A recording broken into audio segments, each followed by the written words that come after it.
பட்டினத்தார் ஒரு விஷயத்தை சொல்றாரு, பசித்தோர் முகம் பார் அப்படிங்கிறார். அந்த பசியில் இருக்கிறவனுடைய முகத்தை பார். அந்த பசியில் இருக்கிறவனுக்கு நீ உணவு கொடுத்தாயேயானால் அங்கே நீ சிவத்தை பார்க்கலாம். பசித்தவனுடைய முகத்தை பார்த்தால் என்ன பொருள்? அவனுக்கு நீ உணவு தருவதனாலே அவனுக்குள் இருக்கின்ற சிவம் அகத்தில் உள்ளது முகத்தில் மலரும், நீ சிவத்தை பார்க்கலாம் என்று சொல்லி அந்த உணவு தருவதனுடைய அவசியத்தை நமக்கு ரொம்ப முக்கியமாக பட்டினத்தடிகள் எடுத்து சொல்றார்.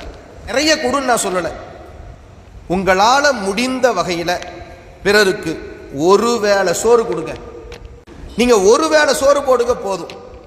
இல்லைங்க எனக்கு அதால் முடியல அப்படின்னா சரி, ஒரு வேளை சோறு முடியாட்டி போகுது, ஒரு பிடி சோறு கொடுக்கல.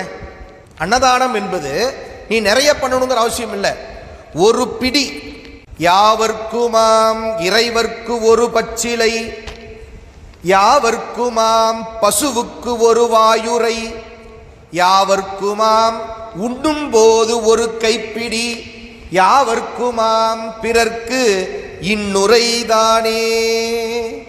திருமூல நாயனார் சொல்றார், நீங்க நிறைய கொடுக்கணுங்கிற அவசியம் இல்லைங்க, யாவர்க்குமாம் உண்ணும் போது ஒரு கைப்பிடி, ஒரு பிடி சோறு நீங்க கொடுங்க போதும். இந்த ஒரு பிடி சோறு யார் சார் என்ன சார் சாப்பிடுவா? அதை பத்தி நீங்க கவலைப்படாதீங்க. உயிர் என்று சொன்னால் மனிதர்கள் மட்டும் உயிர் அல்ல, எத்தனை உயிர்கள் இருக்கு. நாம் சித்தாந்தம் படிக்கிறோமே, 84 லட்சம் யோனி பேதம்னு சொல்றோம். அப்படி இருக்கும்போது நாம வைத்த அந்த ஒரு பிடி உணவு எத்தனையோ உயிர்களுக்கு முழு நேர உணவாக அமைந்திருக்கும். எனவே யோசிக்கவே யோசிக்காதீங்க, சாப்பிடும்போது ஒரு கைப்பிடி எடுத்து வச்சுட்டு சாப்பிடுங்க.